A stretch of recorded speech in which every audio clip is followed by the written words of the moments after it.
It's July the 2nd, 2011, and we're finally reaching the end of our journey into the life of Nick HeadHunter Chapman.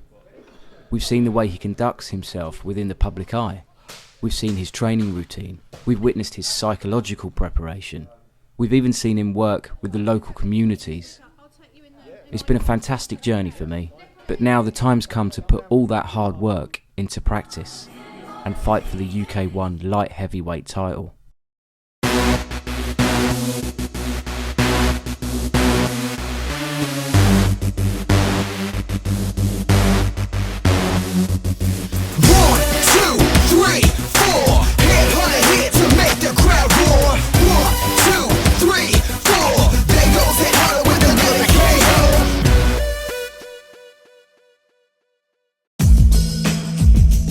I've discovered so much about Nick over the past few months, but I wanted to know more.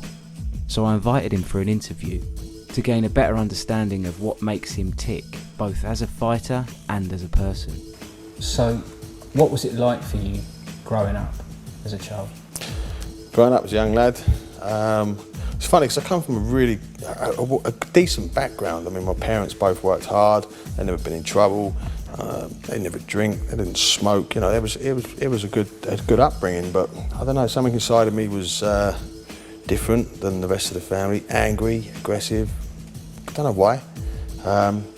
Well, I think a lot of it comes down to a learning difficulty I had at school. I kind of knew I wasn't stupid, but I felt stupid at times. I have a different way of learning things. Turns out I'm actually quite intelligent, but I have a very different way of doing things. My way works for me, doesn't work for other people. As I grew up and got older and I realised that, you know, I could do things the way I wanted to do and benefit from that, things changed. But as a young lad, I was quite angry a lot of the time. Were you always this strong-willed? Yes, you see, something about me just, you know, from a very, very young age, even before I can even remember, you know, there's things that are normal in society, what everybody else does and takes as the norm.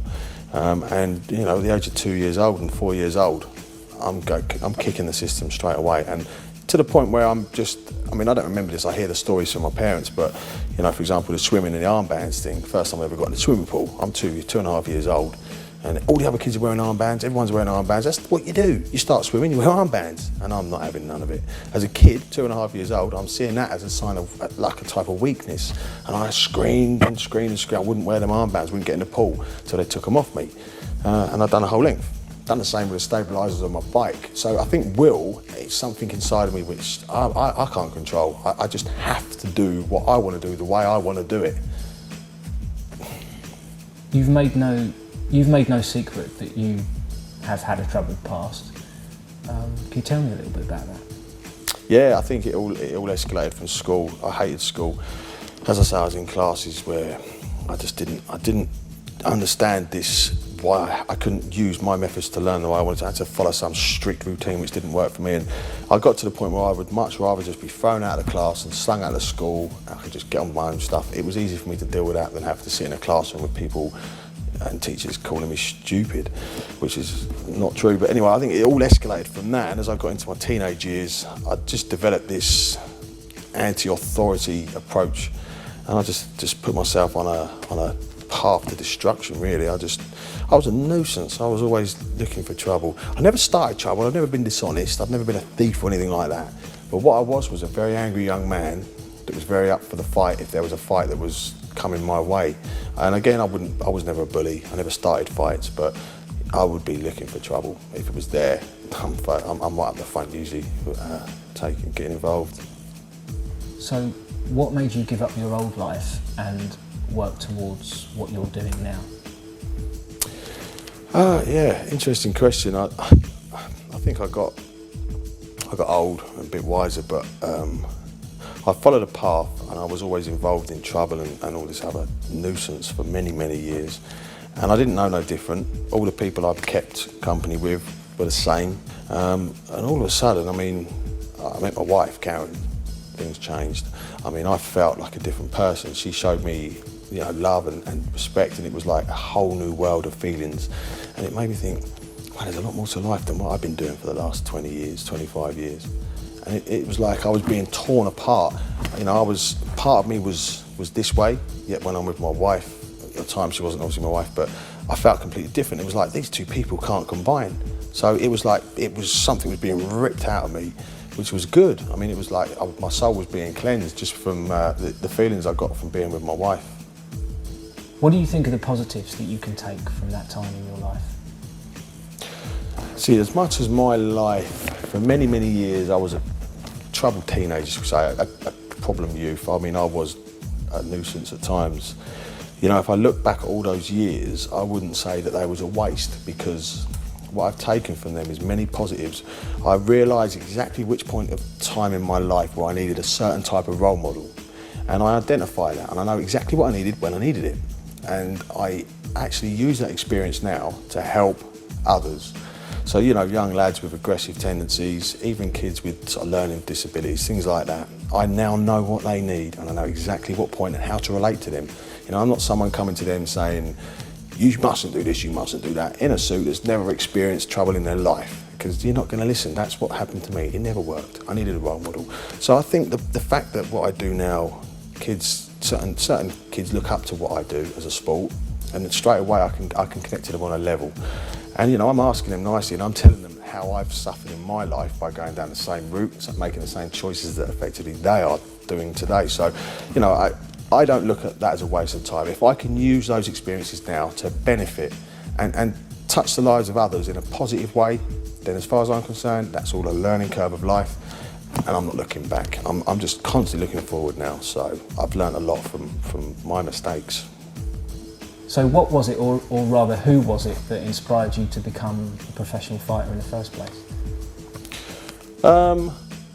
I've always wanted to fight. I've always wanted competition. I remember, I think the very first influence in my life was, and lots of people can relate to this, Rocky Balboa and Bruce Lee. I mean, these two guys, for me, that was on my wall, posters on my wall. I used to punch walls like Bruce Lee. I used to put boxing gloves on and go downstairs and beat up my brothers like Rocky. I loved those guys. I mean, obviously Rocky's to an extent fictional, but in my mind, he was my hero, an absolute hero. So I guess they're the first influence in my life that made me want to fight, albeit at the time, I didn't know there was no such thing as MMA. Then MMA come along. The first time I set eyes on the UFC, I was a down and out, if I'm honest with you, and I wasn't doing much with my time, I wasn't working, I was a waster. But I watched the UFC, and I sat there with all my mates, and we all enjoyed it, but for me, it was a different level of enjoyment. There was something there that I wanted to be a part of, and I remember saying, I want to do that, and everyone laughed at me. It was like, you're crazy, you can't do that. Well, we can. You can do whatever you want. You can set your mind to something, you can do it. It is just a case of putting in the effort, okay? So I guess the first time I saw the UFC, there was two people that stood out more so than the others for me. There's a lot, I mean, all them guys from the day, they're all heroes of mine, but David Tank Abbott and Hoist Gracie. Now, I wanted to be those two people combined. I wanted to be an absolute animal so I could smash people standing up. I also wanted the intricacies of jiu-jitsu on the ground to submit guys. So I think those two were very, very influential in my decision to become an MMA fighter and the type of fighter that I am today.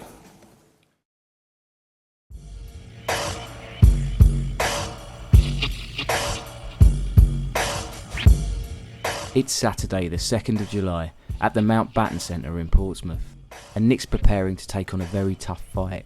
His original opponent, Neil Batong, was forced to pull out of the fight due to illness. So Nick will now be facing the prospect of fighting a new opponent, Charlie Langdon.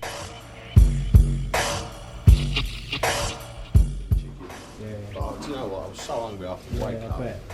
I would have eaten your fingers. I was that hungry. You can eat my fingers if you like. I'd eat my fingers, mate.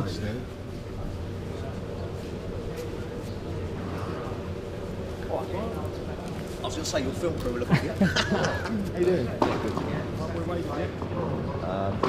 Is he not? I think he's still at work. Supremely confident then. Well, he said that's the last thing on his mind. How much you weighing? We're worried about what I'm packing in these mighty guns.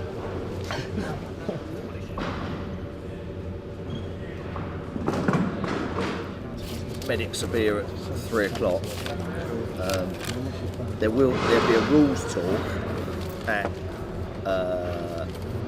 5 o'clock.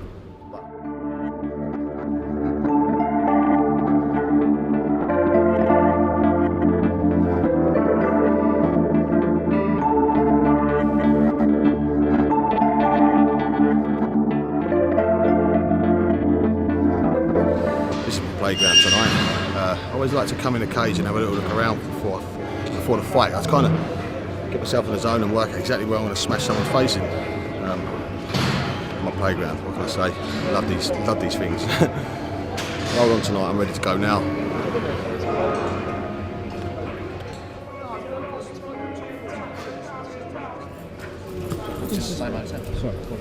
See that, Mickey? I'd die for that. I would die for that. That's the first of many. I'd die for every single one they put in front of me. And I'm not even joking. In a room on her own. She's booked herself into the same hotel on her own. Kevin should be coming down later. Who? Kevin? I'd be Kev. Is that the guy that looks like Roy Country Nelson? Roy Country Nelson, you know the guy? I'll tell you. Is this a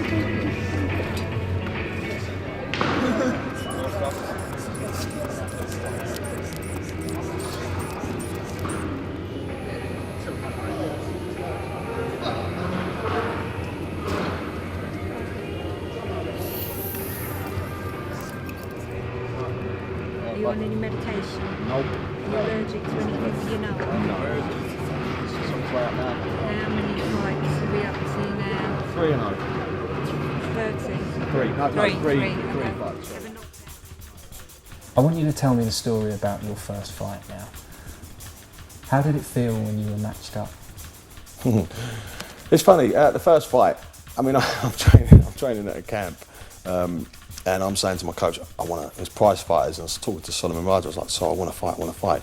And he's saying, well, I'd like you to do some K1 inter-club fights first. K1, well, I want to be an MMA fighter. Well, you know, I understand the benefits of K1, but I want to fight MMA. I want to do that right now. You're not ready yet. Solomon's been in the business a long time. He knows. You're not ready yet. And you know what? He said, when can I fight? He was saying, I'll let you know when you can fight. So eventually I got fed up with waiting. I phoned up Grant Mortman. I said, I want to fight. And he went, okay, what experience you got? I said, none. No amateurs, no semi-pros. I just wanted to fight. Full professional rules. I didn't see any point in taking the easy option. So I got matched up. Eventually, Grant thought I was mad. And I got matched up with a guy called Ben Schneider. And it was, you know, for me it was exciting. I just loved the whole experience of it. And how did it feel when you went into the fight? Going into the fight for me was just excitement, you know. As a young lad, growing up, I've been in some situations in my life which I suppose have trained me and conditioned me for the type of stresses you experience going into a cage. And if I'm honest with you, I'm going into a cage of one guy wearing a pair of gloves, albeit very small gloves, and a referee to stop if it gets out of hand, and there's rules. For me, that's easy, and I don't care who it is. Honestly, anybody you put me in that cage with, for me, it's fun. I love it. It's exciting. So, in your own words, describe that fight to me. Okay, I mean the preparation phase leading up to the fight, as far as I'm concerned, I've done everything to the best of my abilities. I've considered all areas, even my psychology, mental visualisation. I even visualised almost exactly how the fight was going to finish. It was like it was just a formality getting in there and it actually happening, because the amount of times it had gone through my head, honestly and truthfully, that fight finished exactly as I'd seen it. So I bounced past Ben, looked at him and gave him a little growl, and I'm just itching to go. And I just connect eye contact, and for me I'm just pacing backwards and forwards like a caged animal, just waiting to be let off my leash. And I go backwards and forwards, which I like that. For me it's fun, it's my way of preparing myself. So I'm doing my usual routine, and the ref calls us into the middle. So he says, touch gloves. Well, I had no reason, I didn't feel like touching gloves. So he tried to pull my hand to touch Ben's glove. I ain't interested in touching gloves. To me, touching gloves, that's a sign of weakness. So anyway, we did that. I bounced back to my corner. You ready to fight? Yeah. You ready to fight? Yeah. Bang, we're in.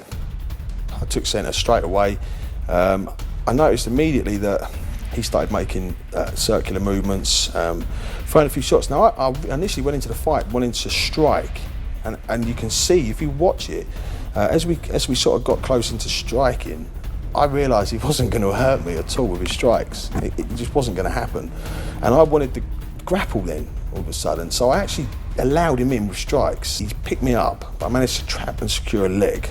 So when he went for the slam, I managed to get the position on top.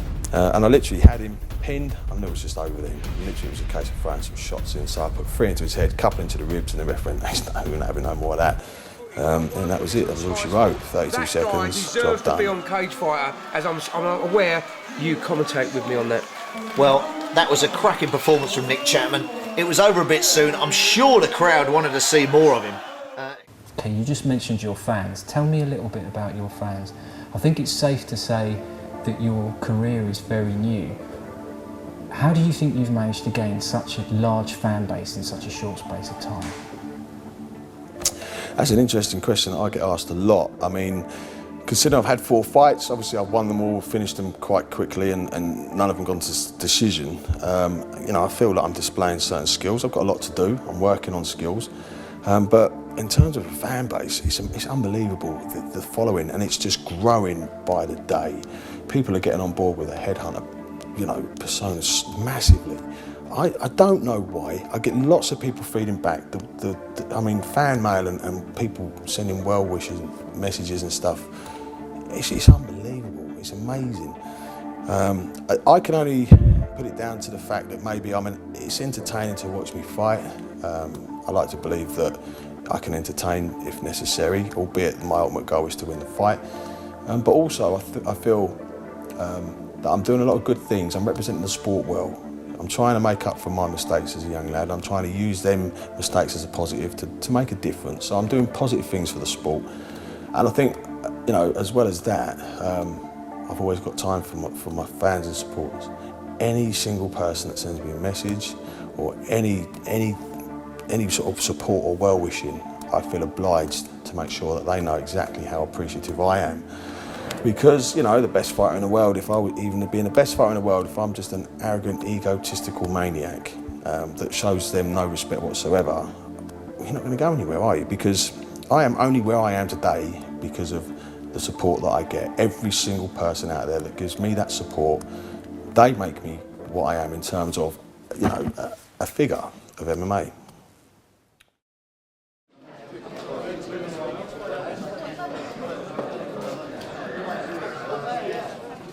The show's about to start. Fight fans from across the UK are flocking to the Mountbatten Centre for the event. I met with one of Nick's training partners, Michael Harvey Brown. Michael was due to fight on the card tonight, but has had some unfortunate news. 3 days before the fight was due to take place. Mike, you were due to fight tonight. Yeah. But your opponent's pulled out. Yeah, apparently he had a sore rib. That's unfortunate. Yeah. Yeah. So how does that leave you tonight for fighting? Well, I can't fight tonight, which obviously I'm gutted about, but you know, I've done all the training, I've done all the hard work. He pulls out 3 days before. Obviously, it's going to leave a bit of a sour taste in my mouth, but what can you do? Nothing, you know. It's just, unfortunately, that's just the industry we're in. If it's injured and he can't fight, he's injured and he can't fight. But you know, hopefully next time this show's on down in Portsmouth, we'll get to it, and you know, I'll carry on with the hard work and the training, and I'll smash him up. And speaking of the hard work and the training, you've obviously been helping Nick with his preparations for this fight. How do you feel? Do you feel he's ready for this? He's more than ready. He was born ready. I know it's a bit of a cliche, but if there's anyone out there who is born ready for fighting, it's definitely Nick. He's shown dedication and commitment, and he is going to absolutely destroy that weight division. Before Nick takes to the cage, it's up to 17-year-old Jay Dodds to fly the flag for prize fighters and the fight science camps.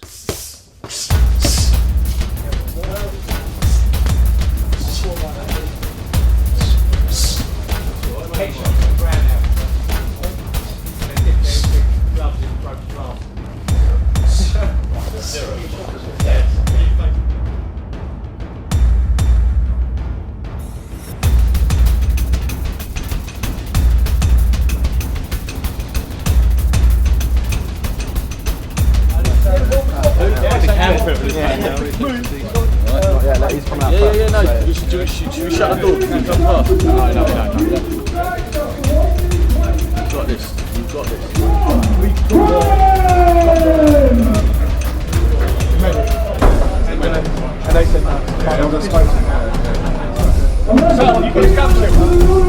Got some water in it. Now it's Jay's moment to showcase his awesome talent to the crowd. At just 17 years of age, Jay's name is already a buzzword within the MMA community. His raw talent and ambition make him both a very feared and testing opponent. Unfortunately, due to contractual reasons, we can't show you the fight, but I'm guessing you can guess the outcome.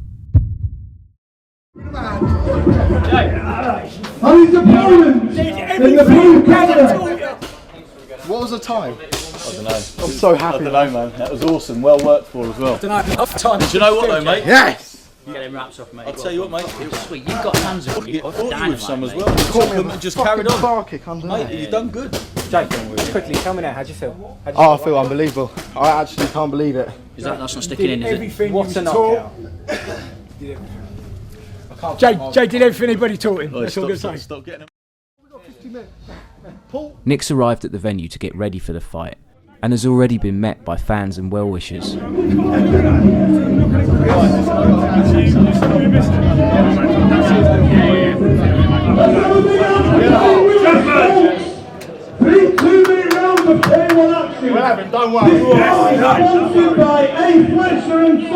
It's becoming obvious that Nick's fan base is a very important part of his career, and it's a part that he's willing to nurture for as long as it takes, a fact that Nick is about to prove. It's getting late into the evening, but there's no fight prep for Nick yet. There's a crowd of HeadHunter fans here that need to be attended to before Nick can start to get ready. And with the volume of HeadHunter supporters here tonight, it's going to be a long walk for the fighter.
How important is it for you to have the HeadHunter as a persona?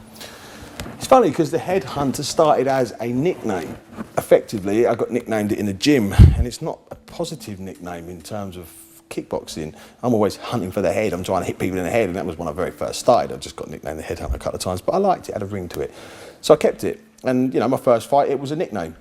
But spending lots of time with my sports psychologist, Rebecca Symes, from Sporting Success, and we've developed all sorts of strategies mentally. I mean, she's been fantastic with the psychological side of what I do. And we've actually come to realise that for me, it's very beneficial to have the HeadHunter as a person and Nick Chapman as another person, because, you know, effectively, Nick Chapman needs to be protected from the HeadHunter sometimes, because the HeadHunter's just crazy, you know? And you can't walk around all day like that because it's very tiring. So I literally have to switch on and off. So it's become a persona now, so it's almost like an alter ego, which I absolutely love. I love the HeadHunter because the HeadHunter is everything that Nick Chapman wants him to be. And then I can literally put him away and I can relax for an evening as Nick Chapman. So it's very important that I switch in and out of them two personas. And what does the HeadHunter allow you to do? The HeadHunter allows me to punch through walls, jump over mountains, move mountains, you name it. The HeadHunter can fly. The HeadHunter can breathe underwater. The HeadHunter can do anything. That's what the HeadHunter allows me to do. What are your future plans for UK MMA? Future plans for UK MMA. UK MMA is I guess, me and his stepping stone. I'm looking for MMA world domination. I'm going to take the world by storm.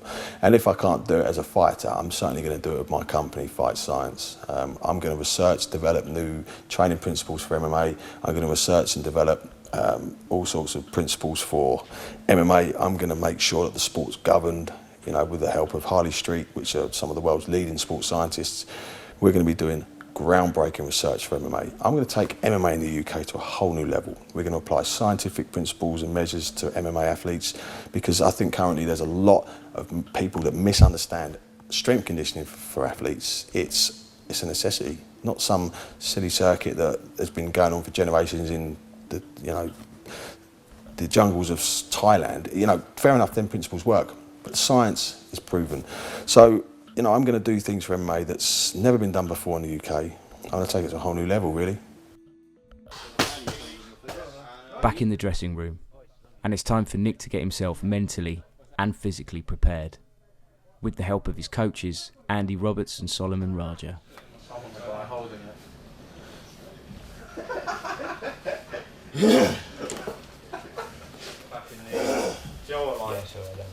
Good 10 Bob. When you get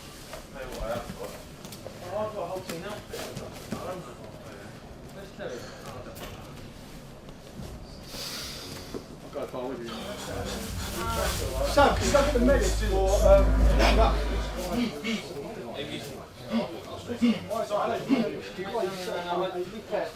how do you feel?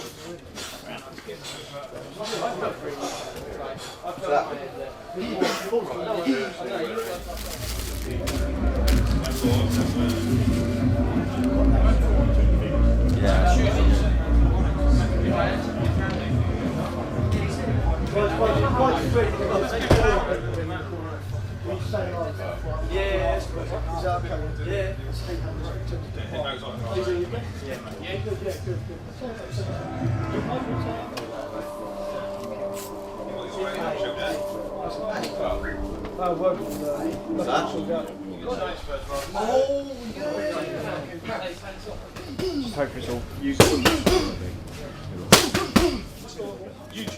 Yeah. Yeah, exactly. That's what I'm saying. Just Steve Flip. Give me hand over.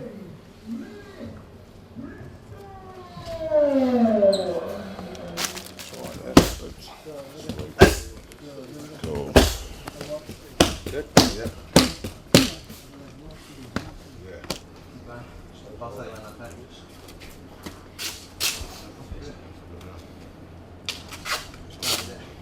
Down a bit. Right. Nice and easy, one jab. Good. Watch it. Once you left it, keep it tight, elbows in. Good, right, now keep it in. Good, nice. Breathe. Nice and easy. Set your legs. Set your legs. Good, excellent. Good, left bar at the end now. That's good. Nice and easy. Good, beautiful. Good. Right at the end now.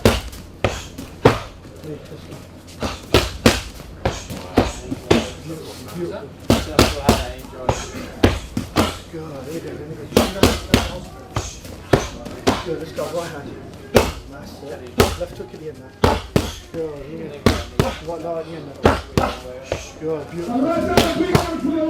Good, jab. How ready do you think Nick is for this now? Very ready. Kill, kill, kill. Game on. Beautiful. Another day in the office, isn't it, really? First round submission. First round takedown submission. 110.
Finally, the moment we've all been waiting for arrives. This is it. All the hard work, the sacrifice, the commitment, and the effort.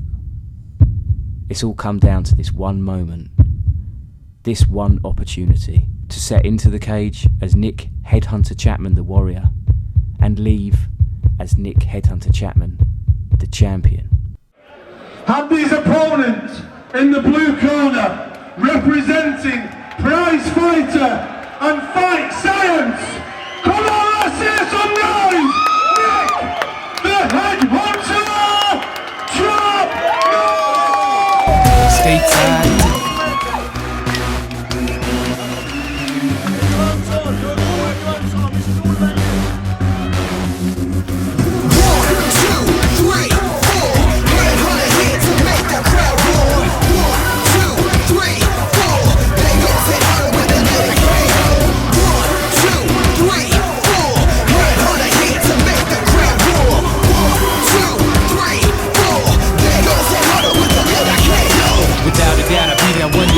The one who get it in and get it on, I'm like an animal. When in my house, no pulling out, I'm feeling hot. So watch your mouth, my French, you do not comprehend what it is you're talking about. I need a drink. I freak a beat one time and say I tuned it out.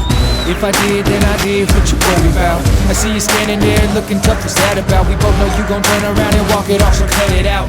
Throwing hands up like, yo, I had enough. Saying, can I get a break? States, man, I had it rough. The fact of the matter is paramount. Sleeping on the couch. Hands up, Chapman, head down!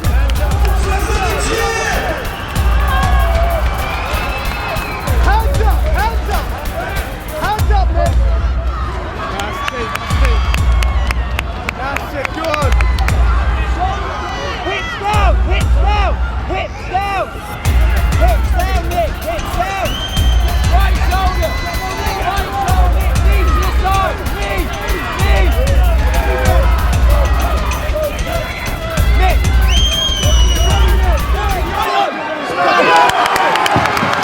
He's done it. After a really tough fight, Nick secures a close grip choke to secure victory, and with it, the light heavyweight title. Nick HeadHunter Chapman is the UK1 British champion. A new UK1 British champion! Nick, the HeadHunter Chapman!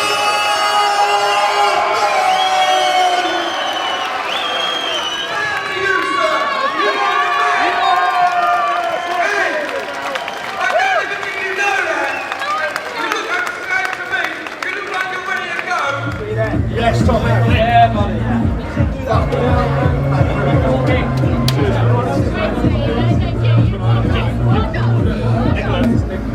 Yes, mate.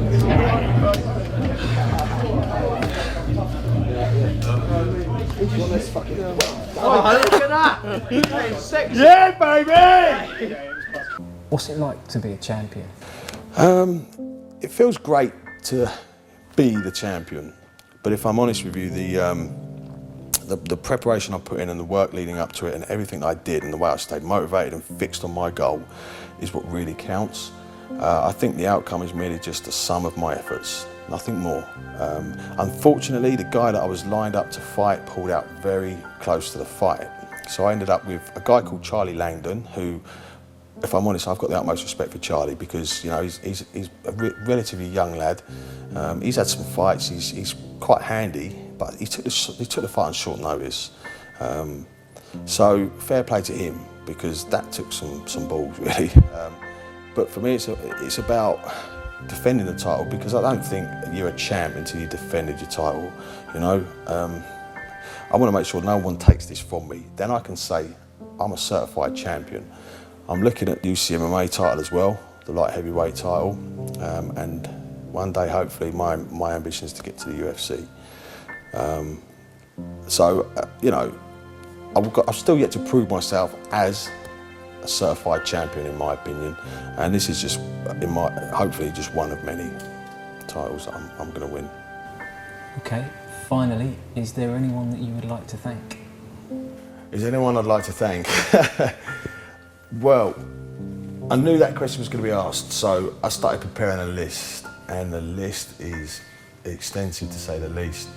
I have got so many people I'd like to thank. There's so many people that put so much time and effort into me. You know, I don't even know where to start. I think what I'd like to do, there's 3 people most of all that I'd like to thank because they put the most time and effort into me over this last 3-month prep for the fight. And then at the credits at the end of the show, everybody that's made an effort for me is going to be listed, and everybody's there, and everybody on that list, I can't thank you all enough. The first people I want to thank is Black Eagle Martial Arts that produced the Predator range of no-gi equipment and stuff. They've just been amazing. They've sponsored me from the beginning of my career. They just give me a little boost. They've helped me along. And at first they took a punt on me. They had no reason to sponsor me. I think Steve felt sorry for me is what he said in his interview. But it worked. But no, they've been great. I mean, they've funded this whole documentary, the whole lead up to the fight. So Black Eagle, Steve Turner, Graham Mudd, thank you guys very, very much indeed. You know, I can't thank you enough. And of course, I think people that have obviously got me where I am today, above everybody else, even myself, are the people that take the time to support me and make any effort whatsoever, whether it's on Facebook from Scotland or Spain, just sending me a message, just good luck or whatever, to the people that come to every single fight and spend money for tickets. Fans and supporters, you know, I am nothing without those guys. So you've got my word that as much as I can, I will always respond to any well-wishing, any advice that I can give, any help that I can give to anybody. You know, I'll do whatever I can just to show you how grateful I am for your time and your support. Thank you so much. The one person, though, there's one person above everybody else which has put up with my mood swings. She supported me, she's backed me. She doesn't like the fact that I fight, yet she still allows me to follow my dream, and that's my wife. I've got to say that my wife has just been above everybody else, the most amazing support that I could ask for. Where is she, darling? Come here. This is my wonderful wife. This woman, I don't know what to say. Bless her. Now, on the day of my fight, 4 days before the fight, she'd booked and planned a 300-mile bike ride for a charity chase, was it? Shooting Star Chase. Shooting Star Chase for the youngsters. It was a great cause. She cycled 300 miles. Crazy. I wouldn't do it. Well, I suppose I would if I had to for charity, but she did that and she finished on the day of my fight. She finished in Paris, because it was from London to Paris. That's correct. She finished in Paris. She got the train from Paris to Waterloo, Express. To St Pancras. St Pancras, and then the underground to Waterloo, and then Waterloo to home, where Nick's sister kindly picked me up and took me to Portsmouth. So 4 days of grueling intensity on a bike, 300 miles, and she still made it to my fight to support me cage side. So I can't thank this woman enough. Thank you, darling. So, we've come to the end. In the time I've spent with Nick HeadHunter Chapman, I've seen him develop as a fighter, I've seen him develop as a businessman, I've seen how his dedication and utter admiration for a little known sport within these shores has been shared and spread to others in a positive and creative way. I've seen the steps that Nick's prepared to take in order to bring the sport of MMA from the dark chasm of misunderstanding and naivety into the light of the mainstream and positive public awareness. But above all, I've seen the true Nick Chapman, and of course, the true Headhunter. Two very separate individuals, hosted by one very interesting and driven individual. So, that was Nick HeadHunter Chapman, as you've never seen him before. That was his story.